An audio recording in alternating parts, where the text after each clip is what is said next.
Welcome to Group Talk. 4 shows, 1 podcast from the Small Group Network focusing on topics relevant to small group ministries. Whether you're in a church of 100 or 10,000, whether you're a volunteer or staff, we want to support, encourage, and equip you to lead well. So relax, listen, and enjoy Here to There with Carolyn Picetta. Hi, everyone. Thank you so much for joining us on Here to There, where we explore how we move from our present reality to the preferred future God has for us. Over the years, I've read dozens of books about small groups and small groups ministries. Some are great and some are not so great. Many of these books are full of theory and ideas, and many others offer practical how-tos. But it is hard to find the book that has a solid blend of both. And I really appreciate having both the why and the how. And if you can throw in some research, I'm hooked.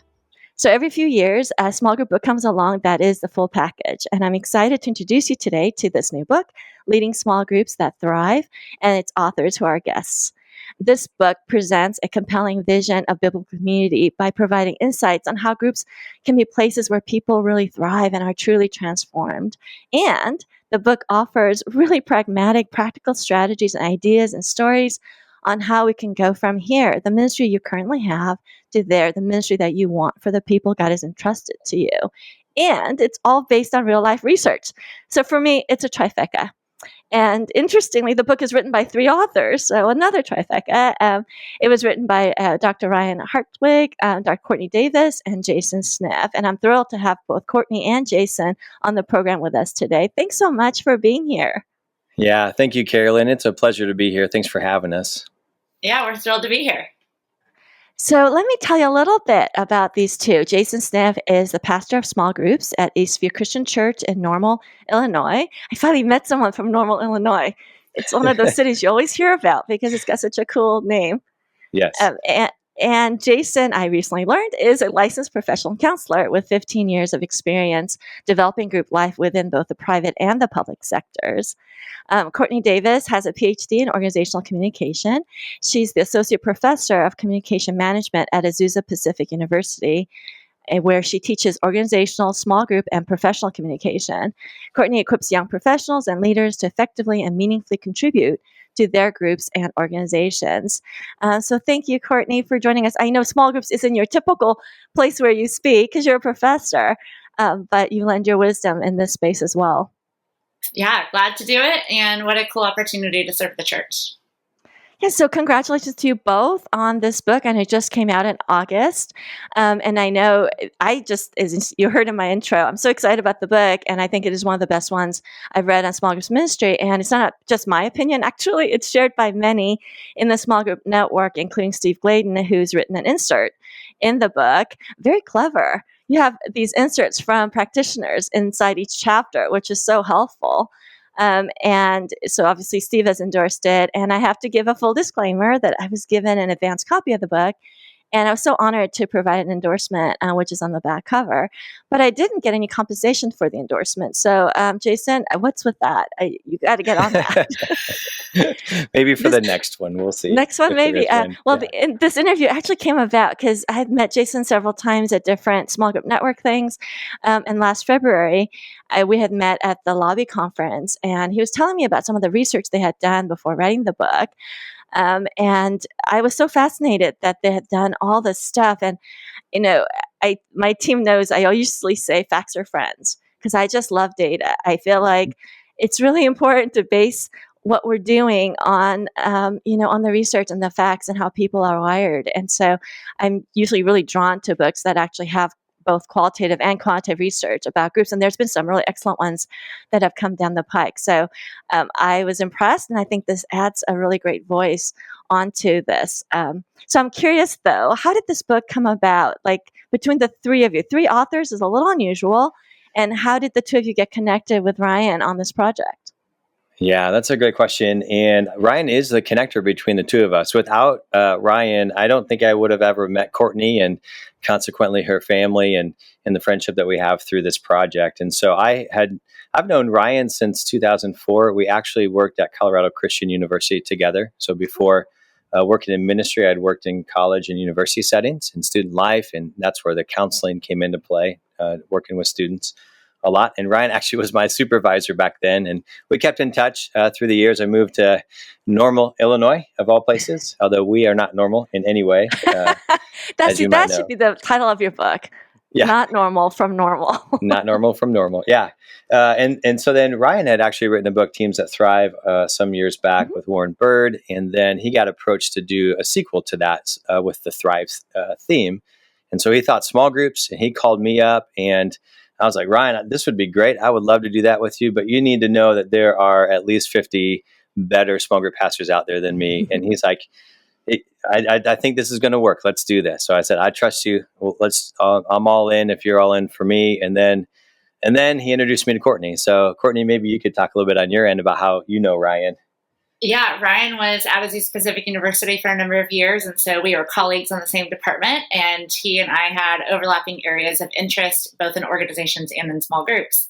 And so he said, hey, I've got this idea for a project and for a book, but I really want it to be research-based. He's more of a qualitative scholar, and I'm more of a quantitative scholar. And so between the two of us, and then, of course, Jason's experience on the ground as a small groups pastor, it seemed like a really good team to put together. And it actually is really fun to talk about even the origins of our small group and the ways in which we wrote it. I think it speaks a lot to some of the data that we found about purpose and about how teams really come together. And so there's some really beautiful things, I think, in the story that God wrote and is writing through the three of us working together. Yeah, it was a book actually written by a little group, so it makes sense. Right. So I'm guessing, Courtney, that you were the heavy lifter on the research, the quantitative piece. So walk us through that a little bit. Tell us about the process and who did you get information from? How did you go about getting the information? Then how did you crunch all that out? Sure. So I remember Jason came to California. Ryan was still in California at the time at Azusa Pacific, and we carved out 2 whole days, and we had whiteboards upon whiteboards. Do you remember this, Jason? Whiteboards upon whiteboards of all the things that we thought might contribute and what would be meaningful and what are we actually trying to study in. So what we ended up doing is we were able to collect data from ministry leaders, so small groups pastors and ministry leads, the point people in small group ministries, who then nominated their top 3 to 5 small groups in their ministry. So we were asking for at least one of those to be the creme de la creme, the absolute best that they perceived, and then at least one of which that was above average. And so we wanted some degree of variance, and yet at the same time, we're not interested in comparing good groups to really bad groups. And so that would be a little awkward, right? To really ask as a small group pastor to be like, oh, I picked you because I wanted to help this data on the not, exactly. What's not a good group. Yeah. So from those nominations, we then collected survey data from those group leaders and their group members. And so we have this robust data set, both from the ministry level to the leader level to the group member level. And we were able to look across all of that data. So I think at the end of the day, the thing that we really wanted to figure out was what contributes to an individual spiritual growth. So what about the group actually contributes to individual spiritual growth? I think we can sometimes look at good groups and they actually are just made up of really mature Christians. And so you get a bunch of really mature Christians together and then you have a quote unquote good group, but that doesn't really help us train group leaders, except if we were willing to tell them, just go recruit the really mature Christians and they're going to have a good group. Rather, we were able to do some statistical procedures that were able to hold constant that individual spiritual health. So apart from whether or not your group members were really mature Christians, really new Christians, we wanted to know what is the group actually contributing to the individual growth, which is really fun to have Jason on the team and to say, does that actually matter? What are we really trying to get at? And what's going to be helpful?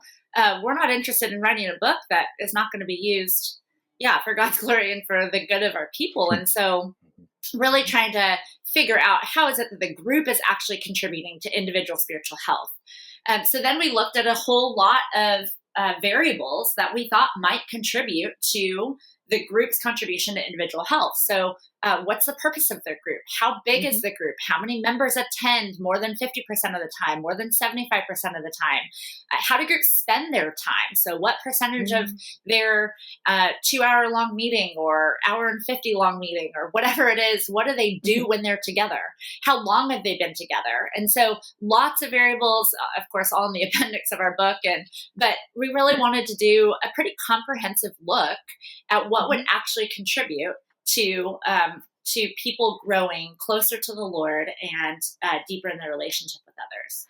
So, Courtney, did you interview just to get data just from certain types of churches, or was it across a spectrum of different denominations, or how did you go about that process? Yeah, it was as wide open as we needed and wanted it to be. And so we were looking for small groups pastors at a variety of size, church, denomination, and we looked at denominational differences. We looked at regional differences. We were really interested in kind of this generalizable set of findings. And so you need a pretty good diverse set of participants in your study. And we really sought that so that we can really say this doesn't just apply to the Midwest. This doesn't just apply to this denomination. This doesn't just apply to what's the language in your world? This idea that had some sort of format. So are these sermon-based groups or cell groups or type of groups? Type of group. Are people growing spiritually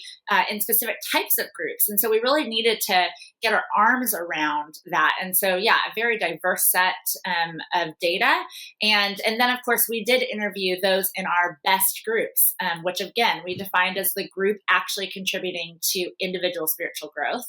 And we also observed a number of groups and wanted to see what was going on kind of on the ground and get that lived experience. Yeah, and so Jason, I could see why they needed you. Yes.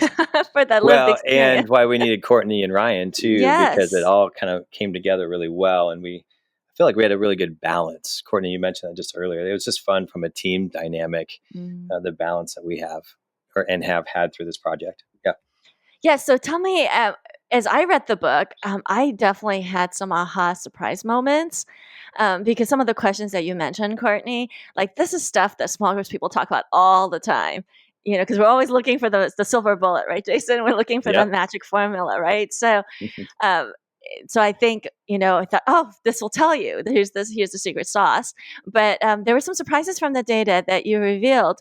But before I talk about my surprises, I'm curious to see what were there any surprises for you in the data after researching it? Yeah, I think for me, there's quite a few, and actually some of them didn't even land in the kind of final manuscripts too. So we got some things out there that are just kind of floating. But honestly, I think the biggest one for me was the core size. What the right size small group is for the best opportunity for growth to occur. Courtney would say that a lot nicer than I just did, but it's in there, and that was surprising. It's not what we have traditionally thought of as the prototypical size for a small group, and I think that was a huge finding in the midst of that. Another one was this kind of finds itself in chapter 9, and it talked about those best leaders and personal self-care habits. This was really surprising to me that 35% of the best leaders had a daily habit in the Word. And that was surprising. It's really low. It's really low. Oh, okay. As in only 35% of the best leaders have a daily habit in the Word. And so I think your takeaway from that is the takeaway is that we need to spend a little bit more time with each leader just to make sure that they are not doing certain things, but the habits and the holy habits and the formation is happening with our leaders in the way that we hope that to be happening. Those are just a few. I mean, there's quite a few others. Courtney, what rises to the top for you? I'm curious. I mean, the purpose of the group being different from what it is that the church lays out. And I think that became abundantly clear, so as you think about my background in studying organizations, that there's a lot that organizations do to communicate said vision for a variety of their divisions or ministries or whatever it is. And the idea that the groups need to articulate their own individual purpose that is related to but separate from the overall church or parachurch ministry was remarkable to think about. The impact that has on people growing. And then related to that, how groups then spent their time. There was a finding that said that the best groups spent 12 minutes on average on logistics. And you just don't spend 12 minutes on logistics, even if you're the most indecisive group trying to decide who's going to bring dinner next week. Right. It's not who's going to bring dinner next week or who's going to bring snacks. That doesn't take you 12 minutes every week. But that logistics time. So in comparison, most groups said 0. So as a comparative, most groups said we spent no time in logistics, and the best group said on average they spent 12 minutes. So that sort of communicates to us, and that's tied to the purpose, which I know, Carolyn, we sort of exchanged some communication before we got to recording. But this idea, Carolyn, that community is not achieved when we put our laser focus on it. And so fellowship and discipleship, if a group leader said that the main priority of their group, the main purpose of their group was fellowship and discipleship, their group members made fewer gains to individual spiritual health than when they said it was some outward-facing purpose, what we called evangelism, what we called ministry, what we called, there's one, worship. And so when you think about this outward facing purpose, well, if you're going to be serving the community, if you're invested in workplaces, if you are doing something, well, yeah, it's going to take you 12 minutes every week to try to get your ducks in a row and figure out who's going to do this and are we making progress toward goals. And that is pretty compelling and backs up. I think that data goes together is to say, wow, that logistics and having to plan and work through arrangements is connected to that outward facing purpose, which is not about my own individual growth or fellowship or discipleship. Yeah. Right. I think that point is probably one of the big jaw-dropping moments for the book for me, because, Jason, you know this, how many small groups pastors and directors get up every fall or every spring or whenever they do their group launches and say, if you want to, everyone needs to be in community. Everyone needs one another. So, go join a group and find your community. And you say in page 62, whatever you do, don't tell people that the primary purpose of your group is solely to build or to be in community. Telling people your group's purpose is to build community might be the worst thing you can do. And I was like, what? And I thought, is this a mistype? What happened here? And then you kind of go on and talk more about, that trusting relationships are a byproduct of working together for the goal. So you need the goal, and then community comes as an outgrowth. And a fruit of that. So it makes sense when you lay it out, and when you're talking about the research, Courtney, it makes sense. But this is going to be kind of a controversial finding because it's so counterintuitive to what we do in group life. Jason, any thoughts when that came out for you? Because you live in the small groups world and you know what we all do. Yeah. It's easy. That might not be the right word, but as you look to connect people, a felt need is that we think that most people want to. Needs. Yeah, we think that most people want to belong to things and that they want to feel connected, and I think that's true. And that might be an initial thought for people, but what keeps them and drives them and then helps them grow isn't that. It's what the group is going to do outside of themselves. And that's what the findings came out to be. A really fun story was last October, I was given I call it just the State of the Union address to our elders. I get to go once a year and just talk about small group ministry with them. And one of our elders was they knew that we were writing, right? We were in the process of writing, and we had done all the research. And he's like, what is the most challenging thing for you, for us in our ministry based off of what you're finding. And first, I'd say the cool thing about this is that this is not a here's how we do this kind of book. Right. This is challenging for my ministry. Like, there are 7 things right now that I need to change in ministry because of our findings. So I've given myself more work, right? But back to my point, the story was the elder just asked, what do we need to do? And I went right to this thing about purpose. Every group has to define what their purpose is, and specifically what the external purpose outside of their group is. And the really cool moment there was that he just paused and he was quiet, and it was quiet long enough that another elder was like, "Chad, are you okay?" And I just said, and he just said, "Yeah, I've finally figured this out," because they'd been leading a small group of newly married or those that were soon to get married, and they were having a good time with it, but they were hitting a wall. And he just said out loud, "Oh, our purpose is to make sure every small group or everybody in our small group begins with a healthy marriage. And so we have to be laser focused on that." And he just had an aha moment. And that was just so fruitful to see that. And that's our hope, is for every group to be able to articulate that, because then that propels us forward. And that's what I think then creates some healthiness within groups, and just all the fun things that we think can happen in groups can really kind of be opened up to start happening. Yeah, and I think those. Oh, go ahead. Oh, I was just going to jump in and say, out of the small group communication literature, what we find is that a lot of times the problems that groups experience are really just masquerading as purpose problems. So when you don't articulate a purpose, it might get people in the door to say that community is what they're there for.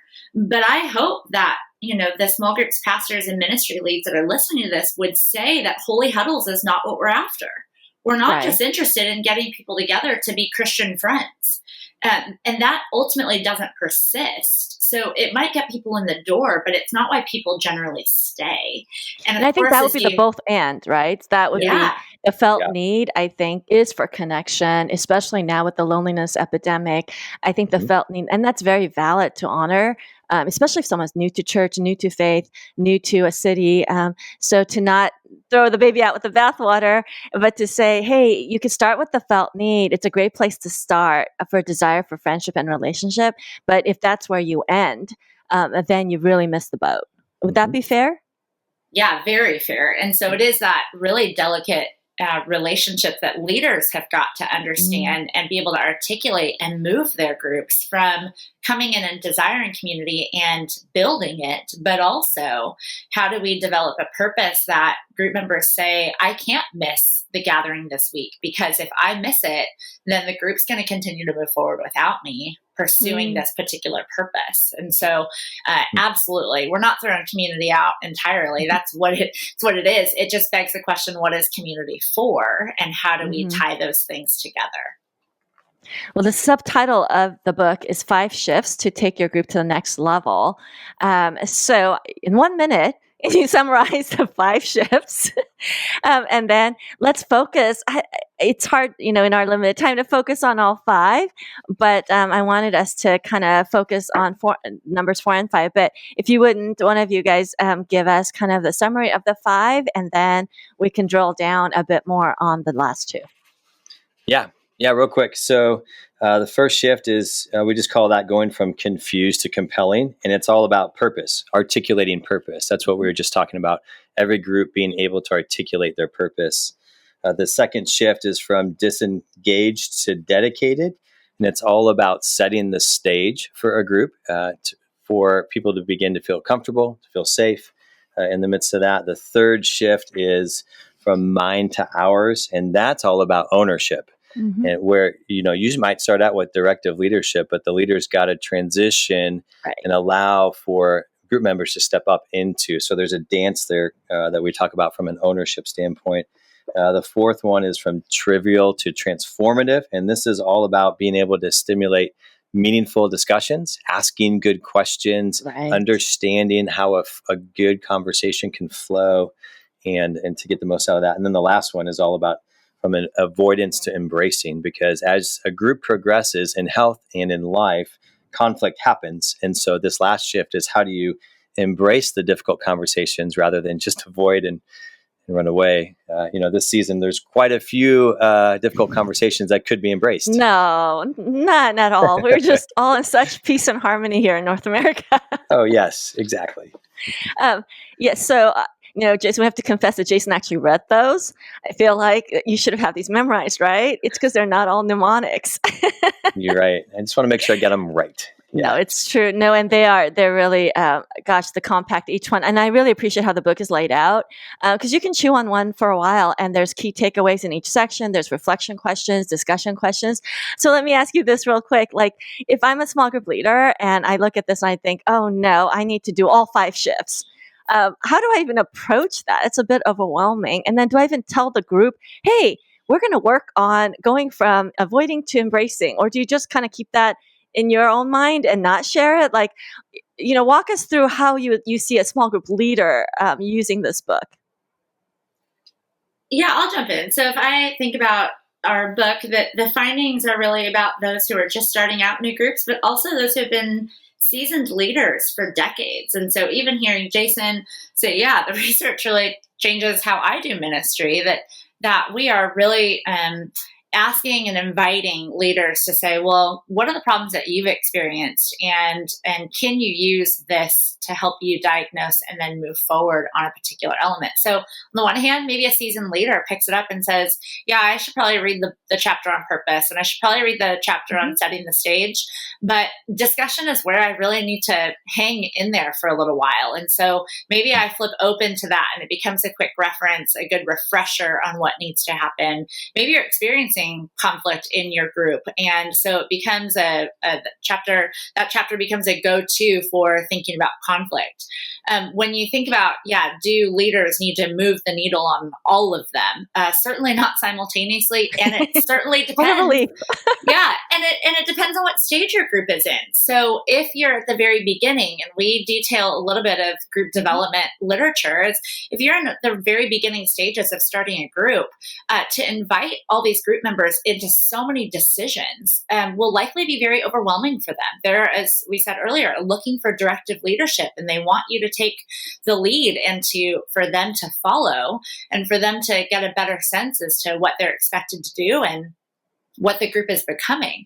Now, if you've been together for a little while and maybe other group members are coming to leaders and saying, hey, I'm noticing a problem. Hey, I notice that this could really be different or better, then maybe that is a great opportunity to invite group members into that conversation about how to move the group in a different sort of way.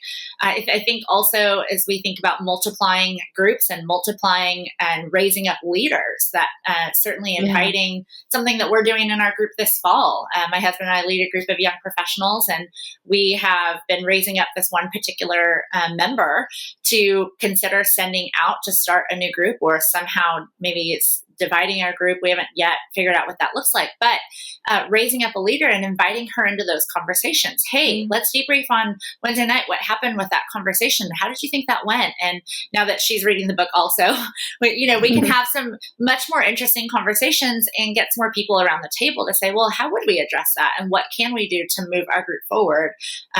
Again, for God's glory and for our good. Yeah. So Jason, you've been sitting obviously with this information a lot longer, and you are also leading a small groups ministry. Have you used the material in your ministry with small group leaders from your seat on the bus? Oh yeah, absolutely. Once we got our outline going, when we got into the writing stage, I just used it. The purpose in particular, like I had mentioned a little bit ago in that story last October. Right after that point, we began to really create easy ways for leaders to really define their purpose, and using some of the things that are in the book right now, and use that to our advantage. In fact, it's interesting how sometimes this works, but we had some seasons of conflict last fall with some small groups and small group leaders. I just literally opened right up to, chapter 8 and just started I'm so glad I wrote through. this. Yeah. Hey, this is great. I have a guide. It's right here. Yes. So perfect. Some really great people said these things. So here we go. But no, I'd say conflict we've used right away. The purpose was really good. We're about ready to start a bunch of new small groups, because we're going to do an all church study here in about 2 weeks. And so we're really landing in that second shift right now of setting the stage and getting new leaders to understand, whether it's online or whether it's in person, here's how you can really help everyone feel comfortable and get them moving in the right direction with the group. So, yep, I've put a lot of it to work. Well, I found Shift 4 actually really helpful for training. That's one I've talked to my team about as they have conversations with small group leaders, especially seasoned leaders. I think it's easy to default from, just dispensing information in your study to facilitating transformation.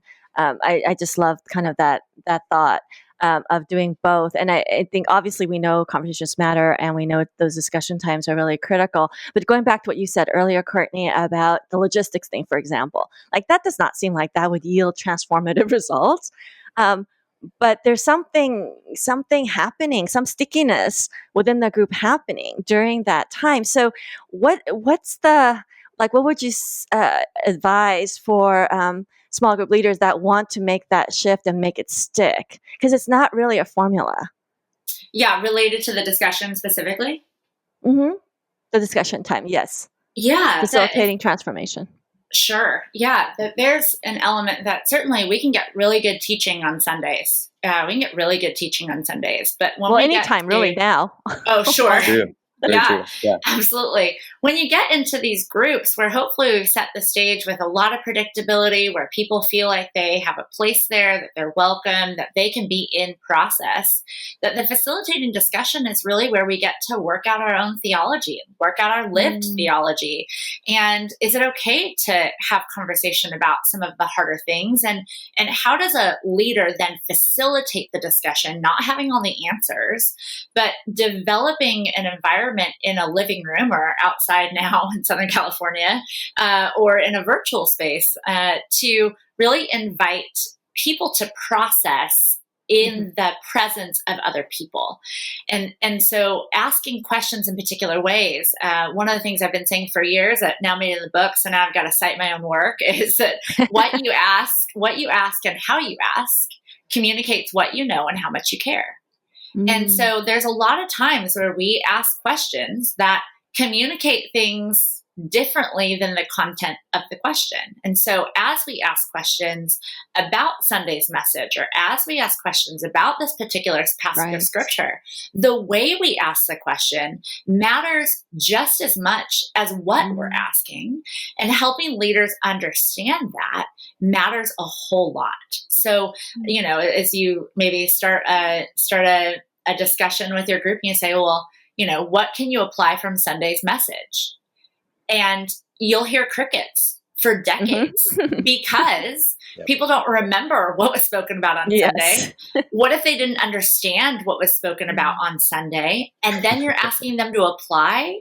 That's way too fast. You're asking people to move far too quickly, and we've got to lead the conversations differently and better. Which also means you need to prepare.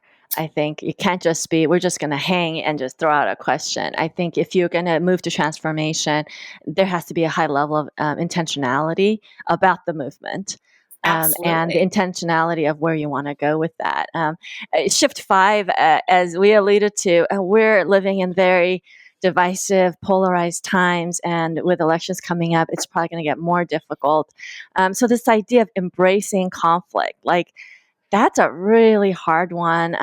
It's kind of a level 10 skill for a lot of leaders. It's much easier to avoid it or to gloss over it or make a joke about it with all of that. So I know it's critical as Christians. So any tips on how do we engage in difficult conversations where we know people are going to have strongly held views that are different from one another? Yeah, I'll jump in on that one. And I'll say this, the first step is to acknowledge it and to just say, elephant in the room. Yes. Yeah, there is an elephant here, or, hey, it feels really tense right now. And I don't know, maybe I'm drawing on my counseling background there. We've been silent for 5 minutes. So, there's a lot of editing that's going on. No small group leader, Jason, is going to sit silent for 5 minutes. They have to fill in. Only a therapist can sit still for 5 minutes. That's right. I tell my team all the time, hey, I can out silence you guys. So you're going to get to talk. Right? Great secret weapon as a pastor to have. But I love that. I think that is the first step, is to just call it out. And then what? Well, and then after that, to acknowledge that conflict is actually normal.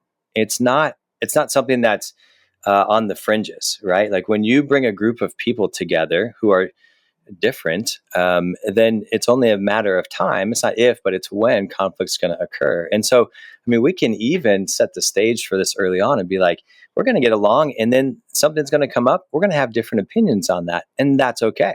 It matters how we communicate. It matters that we acknowledge it and go in that way. So there's lots of maybe ways to go about that. But what was really interesting, Carolyn, and this goes back to a research finding, is that groups that indicated that they were thriving, to use that language, had also indicated that they had had conflict.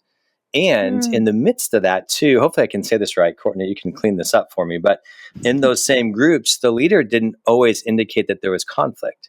So all it has to do is if there's perceived conflict in the group and the group was able to begin to work through it, that showed growth because it began to model. I think many of us just don't know how to model and walk through conflict in a healthy way. So this has great ground for us to take, even just by acknowledging it.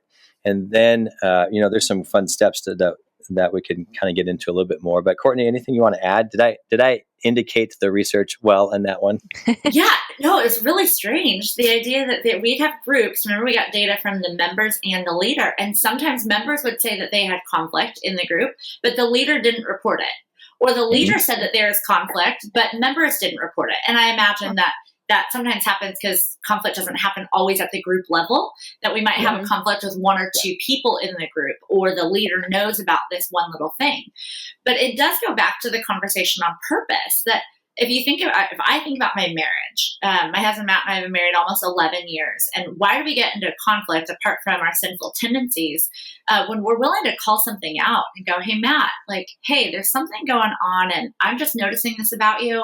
But we agree that our goal is to glorify God and to be a brother or sister to propel the other to know the Lord more and to trust God more, that makes us more willing to raise the conflict. I think avoidance sometimes happens when we say, well, it's not worth it, or I'm not sure why I would raise it.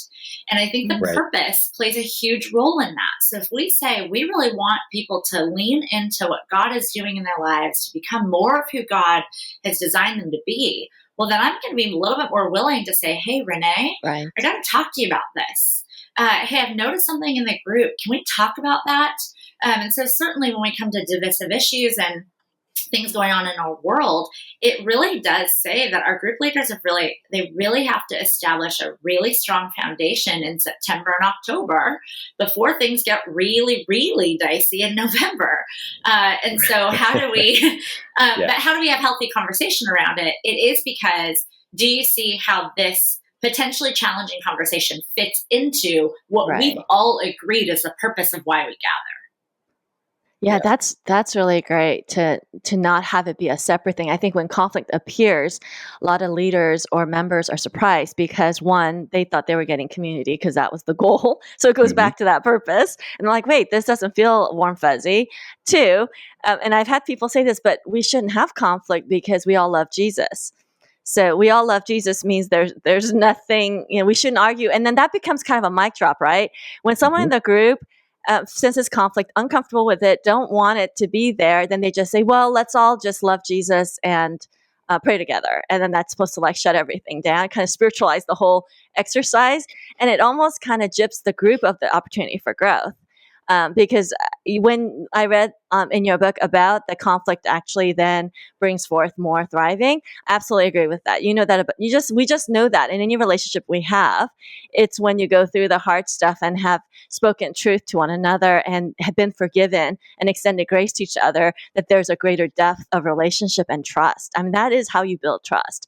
It's not just built during the good times, but in a small group, though, where the expectation is that it's just these people are just going to love and accept me, it's really hard to have that piece of it, especially if they've grown up in a spiritual framework where if you just love Jesus, then it's all kumbaya, holding hands, and everything's lovely all the time. I run across that quite a bit in people's mindset, this shouldn't be happening. I mean, how do you counter that in your training or otherwise? Yeah, really, I I think that gets at what is our own capacity maybe for conflict. And one of the things that I think is helpful for me personally as we are going and writing through even this section, this shift, was some pieces about being able to acknowledge our own experiences with conflict. Because when we're all of a sudden faced in a situation when we are supposedly the leader and we need to be able to handle it for everybody else, we're still working through it ourselves. And so being able to pause and pray, whether it's in our head, dear Lord, please help, or God, make something sound right here, intercede. Even just that pausing and praying can be formative. But then acknowledging, what we said earlier, acknowledging it and then just going into it and say, hey, the goal here is to not be perfect, but we're going to walk through this because I'm trusting that we're going to be better on the back end of this because we are followers of Christ. We can cling to that, and that's going to help us walk through it. But let's walk through it, not around it.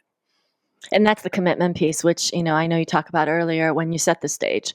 There's we're not going to bail at the first sight of trouble, So, gosh. Okay. So we're out of time, but I did want to ask you, what is something that you hope readers will gain from the book? Courtney, maybe you first. What's something you're like, as you're writing and praying over it, as you send out this book into the world, what is it that you're hoping?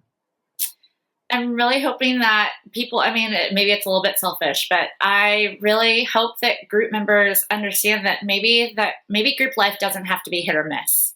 Maybe it's not just that all the stars have to align and that we just get the right people and it all goes super smoothly, but that we actually can partner with the Lord, and He invites us to engage with Him in cultivating these really transformative experiences. And I love the idea that there are very practical things that we can do. And so I have said for a number of years, as Jason knows, that to some degree I wrote this book for my husband because he's not trained. He's a web developer and he's not a trained PhD in organization and small group communication. And so to have him in mind, that my hope is that there are really lay leaders. I appreciate that the church is made up of really willing servants who need and want to be trained to do this well.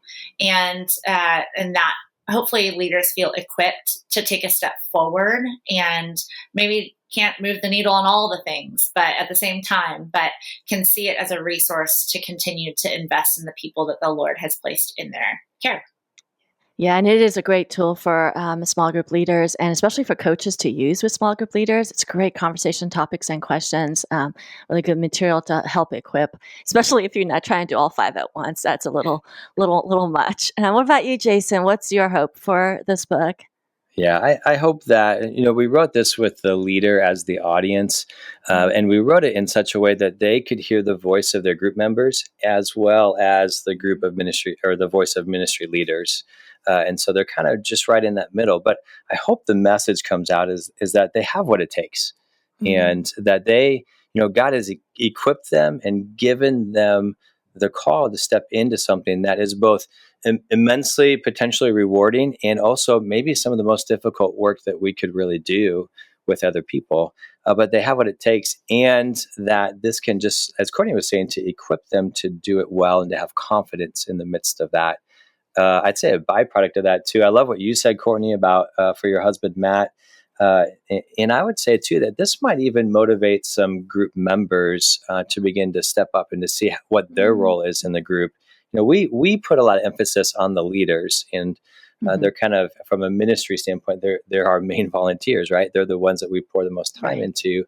But I think that there's some things in this book that will elevate the group members' role and responsibility in the midst of this, that can help make a group thrive more completely and have some more types of depth and interaction. So I hope that it hits at that one as well. Yeah, that's good. And I think for small group point leaders, or mostly our listeners, it's a good blueprint kind of in general to use for just to check on how your groups are doing. I think the definition you have for what a group looks like when it's thriving is spot on. And as you build out the small groups ministry, especially to train new leaders, to kind of start putting some of these shifts in the groundwater early, and set the expectation that you're going to have conflict, you're going to need commitment, you're going to need a purpose beyond just having friendship. I think if you can set that in earlier, it's so much easier, isn't it, Jason, with newer groups than it is with existing groups. Trying to change the ship mid-sail is a lot harder. So I would encourage people in my seat on the bus as small group pastors to glean that from it as well. And then on a personal note, and we'll close with this, what's a challenge that you're wrestling with in your ministry and or something you're excited about, either one? This has been an interesting season of ministry. So maybe we'll start with you, Jason. What are you challenged by or excited by? Yeah, I think that this season has really challenged a lot of how we equip leaders and to make sure that they are doing well so that they can do that for their group members. It's provided the opportunity for us to prune things in our ministry that maybe we wouldn't have to. And so I feel like it's really helped us define what's essential and what's not essential. And in all honesty, we've cut a lot of stuff. And so some of that's, we've built that through the years. Hey, that's really good, but we don't need it right cows, now. Yeah. And so we've really taken, that's been challenging in a good way. It's motivating because I think it sets the stage for us in the future to be able to expand. One of the things that I'm really wrestling with from a group standpoint is, in our neck of the woods, how do our groups become more the front door for the church family? Because the front door of the physical church is probably closed or it's limiting who can come in. Our group size, the size of our groups, can still really invite a lot of people. And so trying to instill the confidence for groups to really, hey, there are people that are one invitation away, and just invite them to your next group and see what happens, right? So that's both encouraging, I think, because it's a new frontier for us, and also challenging to kind of shift the ship, so to speak. Yeah, I think a lot of us are in that same boat. And what about you, Courtney? I know you're a professor. Your teaching environment looks a little different in the pandemic as well, especially in California. Yeah, I think as a university professor, trying to figure out how to informalize communication with students. So Zoom and even Google Meet and the technology is out there is helpful, but it's still very formal. And so trying to figure out how to run into students, the equivalent of running into students on campus, trying to figure out how to do that, I think is a big question for me, is how do I informalize communication? How do I run into students? How do we connect in meaningful ways, especially on a Christian campus where that is our ministry, and being able to see the looks on students' faces and discern that something's not quite right, and being able to ask that follow-up question.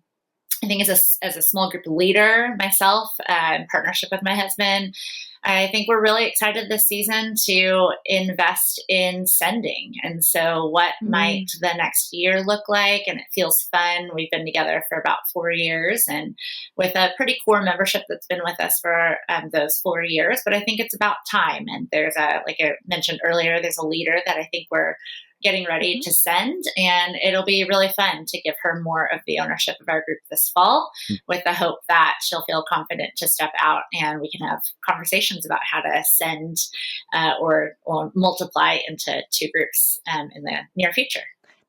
That may end up being you guys' second book, because sending, planting, dividing, however you put it, that is one of the hard things. Yes, it is. In group life. So that might be the next net you guys crack together for the sake of the small groups community. So I know you can get this book, Leading Small Groups That Thrive, anywhere books are sold. But if you wanted to buy multiple copies, I was just curious if you wanted to buy multiple copies for your group's ministry, where's the best place to purchase that?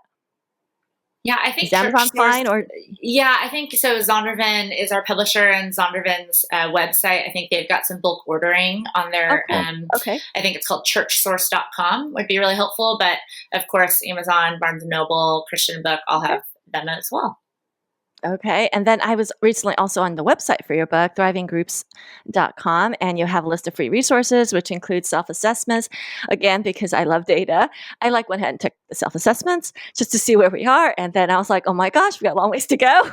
Thanks for doing that. There's some fun free stuff in there for you guys to go check out. And you can also interact with all 3 authors on there. And Jason, I know you're part of the Small Group Network Huddle in Illinois, and you are on our Facebook page because I see you pop up every so often. Mm-hmm. So if you have any questions for Jason and you have any questions about the book, when this goes on our Facebook page, feel free to interact with him. I just volunteered this of our guests. I didn't know if you knew that. Totally fine. Thank you. Yes. Feel free to ask questions, push back, ask him how he can sit through 5 minutes of silence successfully. That's a Zen master skill that I do not have. Lawyers are not known for being silent, so no, neither are pastors, right? Or professors. Or professors, yeah, it's a triple whammy for the rest of us. So Jason, we need to learn that skill better. So you can interact with Jason on the Facebook page and also his huddle in Illinois. So thank you guys both so much for your time. Thank you for the effort in putting this book together and gathering all of that. I think it is going to be really valuable for our ministry. So thanks for being on the program. Yeah, thanks for having us. I would also just say on our website, we also just launched a new masterclass for new small group leaders. And so if there are churches that are looking for a resource that would be helpful in training new small group leaders specifically, please check it out on thrivinggroups.com. We'd love to partner with you and serve the church. Oh, that's a great idea. Maybe they can invite you to come to their small group. Now it's all on Zoom anyway, to come to their small group training. Maybe you guys will be available for that. So many ways to reach you and kind of get some of the, some of the nuggets that are so helpful into our ministries as well. So God bless you guys and take care. Thank you so much, Carolyn. Well, thank you all for joining us from Here to There. And until next time, remember, we are better together. Hey, Small Group Network family, Jason Banzoff here, Group Talk producer and Small Group Network creative arts director. And thank you so much for tuning in this episode from Here to There. And thank you to Carolyn, Jason, and Courtney for that great interview. Now, before we go, let's talk about Accelerate Arizona. Accelerate the health and growth of your small group ministry as we come out of COVID by attending our Accelerate Arizona Small Group Workshop with Steve Gladen, October 6th through 7th in Phoenix. This workshop will help you and your leadership team build a 12 to 18-month strategic plan for your small group ministry by going through the 20 key questions every small group point person needs to know. Just visit smallgroupnetwork.com/events. Again, that's smallgroupnetwork.com/events, and the link will also be in the bio as well. And thank you for listening to Group Talk. We invite you to subscribe to our podcast through iTunes and get new episodes downloaded automatically. Also, if you enjoy this program, please take a few minutes to give us a positive rating on iTunes so that other small group point people can find us more easily. We encourage you to visit our website at smallgroupnetwork.com to access our library of free resources, connect to a huddle with other small group ministry leaders in your area, read our blog articles, or join us on our Facebook group. Don't forget to use the hashtag SGNet when engaging with your social media channels. Thank you for your support.